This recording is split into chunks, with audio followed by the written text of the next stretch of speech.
चौक road पर शिवदासपुरा, बाड़ा पदमपुरा और उसके आसपास के इलाके में राजधानी का नया इकोनॉमिक हब बनने जा रहा है। चौक रोड स्थित शिवदासपुरा और बाड़ा पदमपुरा की टोंक रोड स्थित शिवदासपुरा और बाड़ा पदमपुरा टोंक रोड स्थित शिवदासपुरा बाड़ा पदमपुरा नया बड़ा इकोनॉमिक हब बनने वाला है। जयपुर का नया बड़ा इकोनॉमिक हब बनने वाला है। शिवदासपुरा व बाड़ा पदमपुरा सहित आसपास का इलाका बड़ा इकोनॉमिक हब के रूप में विकसित होने जा रहा है और उसके आसपास का इलाका राजधानी का नया बड़ा इकोनॉमिक हब। मंत्री धारीवाल ने अधिसूचना को राजपत्र में प्रकाशित करने की मंजूरी दे दी है और ये इलाका इकोनॉमिक हब किस तरह बनेगा ये जानने के लिए तो दोस्तों मास्टर प्लान 2025 में ये जो आप कलर देख पा रहे हो, 2004 के अंदर गवर्नमेंट ने इस एरिया को ग्रीनफील्ड एयरपोर्ट के लिए प्रस्तावित किया था। ये लगभग 20 गांवों की ज़मीन थी, 2000 हेक्टेयर, लेकिन केंद्र की अनुमति ना मिलने की वजह से इस प्रोजेक्ट को कैंसिल कर दिया गया और लगभग 500 हेक्टेयर और ज़मीन मिलाकर लगभग 2500 हेक्टेयर ज़मीन यानी 10,000 बीघा में गवर्नमेंट अब इस एरिया को इकोनॉमिक हब के रूप में डेवलप कर रही है। जो ग्रीनफील्ड एयरपोर्ट था 2004 में वो प्रस्तावित था, लेकिन 2020 में मंत्री शांति धारीवाल ने उसको कैंसिल करके अब इस पूरे एरिया को एक सर्टेन परसेंटेज में अलग अलग भागों में डिवाइड किया है। तो जयपुर शहर का नया आर्थिक केंद्र यानी इकोनॉमिक हब यहाँ पे डेवलप किया जा रहा है। इसमें रेजिडेंशियल, कॉमर्शियल और रिको इंडस्ट्रियल एरियाज होंगे। दोस्तों जैसा कि आपको पता ही है, जयपुर रिंग रोड के अंदर पूरा बस चुका है, पूरा कंप्लीट डेवलपमेंट हो चुका है और जयपुर का जो रिंग रोड है उससे निकलते ही पहला कस्बा अपना शिवदासपुरा आता है और यही शिवदासपुरा के अंदर इस इकोनॉमिक हब को डेवलप किया जा रहा है। मेन शिवदासपुरा से जब अपन बाड़ा पदमपुरा की तरफ चलते हैं यानी लगभग 6 किलोमीटर दूरी पर, तो वहाँ तक ये एरिया फैला हुआ है। वहीं अगर अपन टोंक रोड की बात करें तो शिवदासपुरा से निकलकर जब अपन चाकसू मोड़ तक आते हैं तो वहाँ से भी 6 किलोमीटर आगे तक ये कंप्लीट एरिया दिया हुआ है, जो कि 2500 हेक्टेयर यानी 10,000 बीघा में लगभग 22 गाँव की ज़मीन को मिला के इकोनॉमिक हब डेवलप किया जा रहा है। तो दोस्तों हमें सबसे पहले तो ये चीज़ समझनी पड़ेगी कि इतना बड़ा गवर्नमेंट का प्रोजेक्ट यहाँ पर देने का कारण क्या है। आपको पता है जयपुर रिंग रोड तक कंप्लीट बस चुका है। टोंक रोड की अगर अपन बात करें तो रिंग रोड तक कंप्लीट बसा हुआ एरिया है। उसके बाद में निकलने के बाद में पहला जो कस्बा आता है वो आता है अपना शिवदासपुरा। अब शिवदासपुरा में अगर अपन बात करें तो ये एरिया शिवदासपुरा से लेकर बाड़ा पदमपुरा यानी लगभग 6 किलोमीटर लंबा फैला हुआ है। वहीं अगर अपन बात करें टोंक रोड की तो शिवदासपुरा से लेकर चाकसू मोड़ से भी 6 किलोमीटर आगे तक ये कंप्लीट 2500 हेक्टेयर यानी 22 गाँवों की ज़मीन का एरिया जो है वो दे रखा है गवर्नमेंट ने यहाँ पर। अब इसमें इतना बड़ा एरिया देने का कारण क्या है कि जेडीए खुद यहाँ पर रेजिडेंस करवाना चाहता है लोगों से, इसीलिए इस एरिया में लगभग सर्टेन 1% के रूप में सबसे बड़ा एरिया जो यहाँ पर दे रखा है वो दे रखा है रेजिडेंशियल कलर का।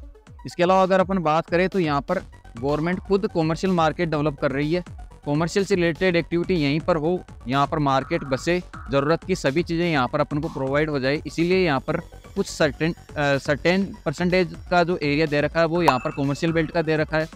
और वही लोगों को रोज़गार मिले, कहीं दूर ना जाना पड़े, सिटी के अंदर जाने की ज़रूरत ना हो, इसीलिए जो बाड़ा पदमपुरा है उसका ईस्ट साउथ वाला एरिया है उसका लगभग 15% यानी 2500 हेक्टेयर का 15% एरिया जो है वो रिको इंडस्ट्रियल एरिया के लिए रिजर्व है। तो आने वाले टाइम में लोगों को कहीं बाहर जाने की ज़रूरत नहीं पड़ेगी। रोज़गार को लेकर उनकी जो ज़रूरत वाली चीज़ें हैं वो सारी यहीं पर प्रोवाइड हो जाएगी।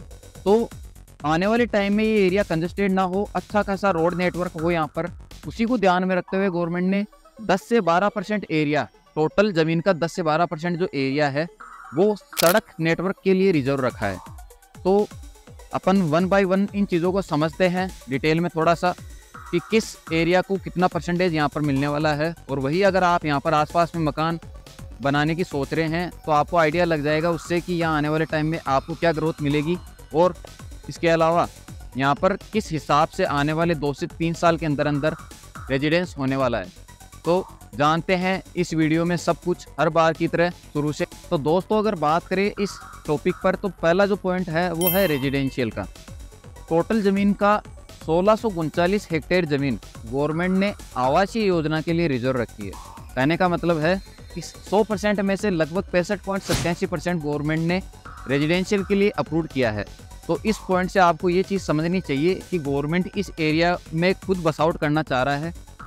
तो इसीलिए टोटल एरिया का इतना बड़ा एरिया यहाँ पर गवर्नमेंट ने केवल रेजिडेंशियल के लिए अप्रूव किया है, क्योंकि आने वाले 1.5 से 2 साल के अंदर अंदर ये पूरा एरिया जो है बढ़ चुका होगा और आसपास में रेटें बहुत ही ज़बरदस्त स्पीड से ग्रो होने वाली है। बात करें अगर इकोनॉमिक हब के पॉइंट नंबर 2 की, तो वो आता है अपना कॉमर्शियल बेल्ट। कॉमर्शियल बेल्ट की बात करें अपन तो 130 हेक्टेयर ज़मीन, टोटल ज़मीन का 130 हेक्टेयर ज़मीन अगर परसेंटेज में बात करें अपन तो 6.27% जो है वो गवर्नमेंट ने कॉमर्शियल बेल्ट के लिए रिजर्व रखा है। कहने का मतलब ये है कि आपकी जो भी ज़रूरत वाली चीज़ें हैं कॉमर्शियल से रिलेटेड, तो उसके लिए सिटी में आपको जाने की ज़रूरत नहीं है। आपकी जो भी डेली यूजेज वाली चीज़ें हैं गवर्नमेंट ने यहीं पर प्रोवाइड करवाने की कोशिश की है। और इसी को ध्यान में रखते हुए 130 हेक्टेयर ज़मीन को गवर्नमेंट ने यहाँ पर कॉमर्शियल बेल्ट के लिए रिजर्व रखा है। उस एरिया में आप चाहकर भी रेजिडेंस नहीं कर सकते, क्योंकि जो गवर्नमेंट ने कॉमर्शियल बेल्ट के लिए एरिया रिजर्व कर रखा है उसमें केवल कॉमर्शियल एक्टिविटी ही आने वाली है। तो दोस्तों रेजिडेंशियल भी हो गया, अपना कॉमर्शियल बेल्ट भी हो गया, लेकिन इन दोनों ही चीज़ों के लिए सबसे बड़ी जो ज़रूरत वाली चीज़ है वो है अपना रोज़गार। तो गवर्नमेंट ने यहाँ पर रोज़गार भी प्रोवाइड करवाने की कोशिश की है। जो भी टोटल ज़मीन है उसका 370 हेक्टेयर ज़मीन गवर्नमेंट ने रिको इंडस्ट्रियल एरिया के लिए रिजर्व रखा है, यानी आने वाले टाइम में आपको कहीं दूर जाने की ज़रूरत ना पड़े। इसी को ध्यान में रखते हुए गवर्नमेंट ने जो बाड़ा पदमपुरा है अपने शिवदासपुरा से 6 किलोमीटर की डिस्टेंस पर, वहाँ पर जो इकोनॉमिक हब का पीछे वाला एरिया है उसमें लगभग 15% ज़मीन जो है रिको इंडस्ट्रियल एरिया के लिए गवर्नमेंट ने रिजर्व रखी है। कहने का मतलब ये है कि 2500 हेक्टेयर ज़मीन में से 300 हेक्टेयर ज़मीन जो है गवर्नमेंट ने रिको इंडस्ट्रियल एरिया के लिए रिजर्व की है। तो आपको आने वाले टाइम में रोज़गार के लिए कहीं दूर जाने की ज़रूरत नहीं है। तो दोस्तों अभी अपन ने मोस्टली 3 चीज़ों पर बात की है, रेजिडेंशियल, कॉमर्शियल और रिको इंडस्ट्रियल एरिया पर। अगर टोटल ज़मीन का अपन बात करें, कैलकुलेट करें, तो इन तीनों एरिया ने लगभग 87% ज़मीन को रिजर्व कर रखा है। यानी गवर्नमेंट की जो मोस्टली चीज़ें हैं वो एक तो ये है कि यहाँ पर गवर्नमेंट अच्छी खासी बस आउट करना चाहता है, दूसरी चीज़ उनकी ज़रूरत वाली चीज़ों को प्रोवाइड यहाँ पर करवाने की कोशिश की है, और तीसरी चीज़ ये है कि उनको रोज़गार देने के लिए एक बहुत बड़ा एरिया यहाँ पे गवर्नमेंट ने रिजर्व किया है। लेकिन 87% के अलावा अगर अपन बात करें 13% की बचे हुए, तो वो भी गवर्नमेंट ने बहुत अच्छी चीज़ यहाँ पर प्रोवाइड करवाने की कोशिश की है अपन को। वही अगर अपन बचे हुए 13% की बात करें तो इसमें लो लाइन एरिया हो गया, रिक्रिएशनल हो गया, और पूरे जयपुर में आपको पता है अभी बारिश के दौरान क्या हालत हो रखी है, तो उसी को गवर्नमेंट ने ध्यान में रखते हुए यहाँ पर वाटर बॉडीज़ के लिए कुछ एरिया सर्टेन परसेंटेज जो है वो रिजर्व किया है। अब दोस्तों अपन इस पूरे वीडियो का निचोड़ निकाले तो सबसे इम्पोर्टेंट जो चीज़ है वो अब अगले आपको 5 मिनट में सुनाई देने वाली है। कहने का मतलब ये है कि सेक्टर रोड जितनी भी है इस एरिया के अंदर 80 फीट और उससे अबाव, अंदर की अगर अपन बात करें एरिया की तो 80 फीट और उससे अबाव जितनी भी रोडें हैं उसका 50% एरिया गवर्नमेंट ने कॉमर्शियल बेल्ट के लिए रिजर्व रखा है। कहने का मतलब अगर 80 फीट की कोई रोड है या 100 फीट की रोड है तो 100 फीट का 50% यानी 50 फीट तक आपको सड़क के दोनों तरफ कॉमर्शियल बेल्ट देना ही होगा। ये गवर्नमेंट ने पहले ही अनाउंस कर दिया है। वही अगर अपन टोंक रोड की बात करें मैन, तो टोंक रोड और टोंक रोड बाईपास दोनों टोटल ज़मीन जितनी भी सड़क के अंदर जा रही है, जैसे एग्जांपल के लिए अपनी 300 फीट का टोंक रोड है तो उसका 1.5 गुना, 300 फीट का 1.5 गुना मतलब 450 फीट तक गवर्नमेंट को कॉमर्शियल बेल्ट यहाँ पर रिजर्व करवाने की कोशिश की है। मतलब यहाँ पर कोई भी एक्टिविटी अगर अपन करते हैं तो 450 फीट तक आपको कॉमर्शियल बेल्ट देना ही होगा। तो दोस्तों अगर 2500 हेक्टेयर यानी 10,000 बीघा की इकोनॉमिक हब की बात करें तो टोंक रोड बाईपास और मेन टोंक रोड पे 450 फीट तक, कहने का मतलब 300 फीट का अपना टोंक रोड हो गया और उसका 1.5 गुना यानी 450 फीट तक टोटल आपको कॉमर्शियल बेल्ट मिलने वाला है। तो अपना जो प्रोजेक्ट है उसके सामने आपको मिलने वाला है 450 फीट का बहुत बड़ा कॉमर्शियल बेल्ट। अब अपना कौन सा प्रोजेक्ट है जो मेन टोंक रोड पे है तो उसके बारे में थोड़ा सा अपन डिटेल में चर्चा करने वाले हैं। तो दोस्तों अपने प्रोजेक्ट की अगर अपन बात करें तो 2500 हेक्टेयर के सामने बिल्कुल अपोजिट साइड में अपना प्रोजेक्ट होने वाला है। मेन नेशनल हाईवे पे अपना गेट ओपन हो रहा है।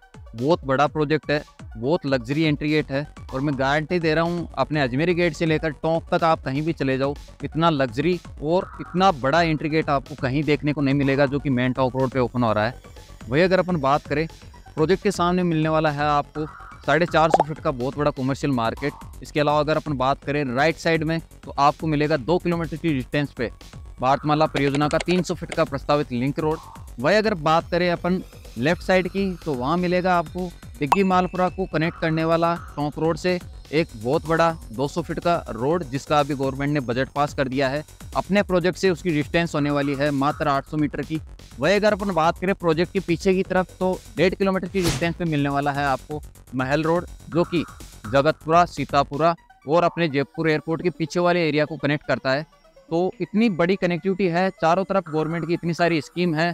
2,500 हेक्टेयर का इकोनॉमिक हब है। इसके अलावा 656 बीघा की लैंड पूलिंग स्कीम है। शिवदासपुरा का रेलवे स्टेशन है, रिंग रोड है। इसके अलावा रिंग रेल वाला कंसेप्ट अपना कुछ दिन के अंदर गवर्नमेंट द्वारा डेवलप किया जा रहा है। ये सब कुछ आपको मिलने वाला है इस प्रोजेक्ट के नियर बाई। तो प्रोजेक्ट के बारे में थोड़ा सा अपन जान लेते हैं कि अपन ने जो मेन एंट्री दी है वो होने वाली है अपनी 60 फीट रोड से। बहुत बड़ा लग्जरी एंट्री गेट यहाँ पर डेवलप किया जा रहा है। बहुत बड़ा प्रोजेक्ट है जिसका फर्स्ट फेज अभी लॉन्च होने जा रहा नहीं है, एक्चुअली हो चुका है, जिसका अभी फर्स्ट फेज अपन ने 40 बीघा का लॉन्च किया है। वही अगर आप इसमें बात करें फैसिलिटीज़ की, तो मेन एंट्री गेट पर आपको मिलेंगे CCTV camera, guard, boom barrier, जो आपकी सिक्योरिटी से रिलेटेड सभी चिंताओं को दूर करता है। इसके अलावा आपको चारों तरफ मिलेगी अपने प्रोजेक्ट के 6 फीट की बाउंड्री वॉल, जिसके ऊपर 1.5 फीट की फेंसिंग रहेगी। वही अगर अपन बात करें तो इंटरलॉकिंग वाली टाइल्स की रोड से आपकी एंट्री होने वाली है 60 फीट की जो मेन एंट्री वाली रोड है। और इसके अलावा अगर अपन अंदर की बात करें तो मोस्टली जितनी बड़े प्रोजेक्ट होते हैं अपने रिंग रोड के अंदर, लगभग 6 से 7 बीघा का तो बड़ा अपन ने इसमें लैंडस्केप पार्क प्रोवाइड करवाने की कोशिश की है। आपको पता है रिंग रोड के अंदर मोस्टली इतनी बड़ी टाउनशिप होती है, जितना बड़ा अपन ने यहाँ पर पार्क डेवलप किया है। अब एक चीज़ आप सोच के देखो यहाँ पर कि 40 बीघा का कोई प्रोजेक्ट है, उसमें अगर अपन बात करें JD के रेशियो की 60 और 40 का रेशियो रहता है। अपन ने यहाँ पर 50% पे केवल फैसिलिटीज़ दी है। कहने का मतलब ये है कि 40 बीघा में से 20 बीघा अपन ने रोड नेटवर्क और पार्क वाली एरिया के लिए डेवलप किया है एरिया। बचे हुए 50% में आपका रेजिडेंस होने वाला है। कहने का मतलब ये है कि आपका जो भी यहाँ पर रेट लगने वाली है, उसकी डबल ज़मीन आपको यहाँ पर फैसिलिटीज़ के रूप में प्रोवाइड करवाई जा रही है। तो बहुत ही लग्जरी ये प्रोजेक्ट अपना डेवलप होने जा रहा है। मैं गारंटी दे रहा हूँ ये प्रोजेक्ट लॉन्च होते ही मुश्किल से 20 से 25 दिन के अंदर सोल्ड आउट हो जाएगा, क्योंकि लोकेशन ही इतनी ज़बरदस्त होने वाली है। तो जैसे ही आप तक ये वीडियो पहुँचता है, आप दिए हुए कॉन्टैक्ट नंबर पर एक बार हमसे संपर्क कीजिए। आपको जो स्क्रीन पे दिए हुए मोबाइल नंबर है या फिर डिस्क्रिप्शन में जो मिल जाएंगे, उस पर आप कॉल करके एक बार विजिट का प्लान कीजिए, क्योंकि पहले आओ पहले पाओ वाला सिस्टम है। पहले जो फर्स्ट फेज आया है उसमें हमेशा ही प्लॉट लेने का फ़ायदा होता है, क्योंकि सेकंड और थर्ड फेज आते आते तब तक आपको अच्छा खासा वहाँ पे रिटर्न मिल जाता है। और जो फैसिलिटीज़ है वो भी फर्स्ट फेज़ की पूरी कंप्लीट डेवलप हो चुकी होती है जब तक सेकंड और थर्ड फेज आता है। तो सेकंड और थर्ड फेज़ का वेट ना करते हुए फर्स्ट फेज में हमें अपना प्लॉट बुक करवाना चाहिए। यहाँ पर आपका कोई registry charge, brokerage, hidden charge कुछ भी नहीं लगने वाला है। जो भी प्लॉट की रेट है उसको मल्टीप्लाई कीजिए प्लॉट की साइज से और वो पेमेंट आपको देना है। तो दोस्तों लीगल का कोई इश्यू नहीं है, JDA से अप्रूव्ड है, रेरा से रजिस्टर्ड है। पूरा डेवलपमेंट आपको एक सर्टेन दिए हुए टाइम पीरियड में कंप्लीट करवा के देंगे अपन, ये JDA के नॉर्म्स में है। इसके अलावा अगर अपन बात करें तो लग्जरी क्लास की फैसिलिटी जिसमें अपन ने प्रोवाइड करवाई है। और अधिक अपन जानकारी लेंगे जब आप विजिट पे आएंगे। अपन मास्टर प्लान देखेंगे, इकोनॉमिक हब के बारे में डिटेल में डिस्कस करेंगे। इसके अलावा लैंड पूलिंग स्कीम के बारे में जानेंगे, आसपास की जो सेक्टर रोड है। इसके अलावा महल रोड है अपनी, जो आसपास के गवर्नमेंट के प्रोजेक्ट है, जो सैटेलाइट हॉस्पिटल यहाँ पे डेवलप हो रहा है, सब के बारे में डिटेल में अपन डिस्कस करेंगे कि टोंक रोड का फ्यूचर क्या होने वाला है अगले आने से 1.5 से 2 साल के अंदर। तो क्या रिटर्न आपको एस्टिमेट इसमें मिलने वाला है, फर्स्ट पेज के क्या फ़ायदे होने वाले हैं, और इतना बड़ा जो प्रोजेक्ट अपन प्रोवाइड कर रहे हैं वो आसपास में किस तरीके से लैंडमार्क के रूप में बनने वाला है, सब कुछ अपन डिटेल में डिस्कस करेंगे। लेकिन उससे पहले आपको एक बार समय निकाल के विजिट के लिए आना होगा। दिए हुए मोबाइल नंबर पर आप संपर्क कर सकते हैं, एक बार इन्फॉर्मेशन ले सकते हैं और प्रोजेक्ट के बारे में डिटेल हमसे ले सकते हैं। और समय निकाल कर एक बार लोकेशन लीजिए और प्रोजेक्ट की विजिट कीजिए, क्योंकि कुछ ही दिन के अंदर ये टाउनशिप कंप्लीट सोल्ड आउट हो जाएगी, क्योंकि डिमांड इतनी भयंकर होने वाली है। तो मिलते हैं दोस्तों किसी नए वीडियोज़ के साथ, तब तक के लिए बहुत बहुत धन्यवाद।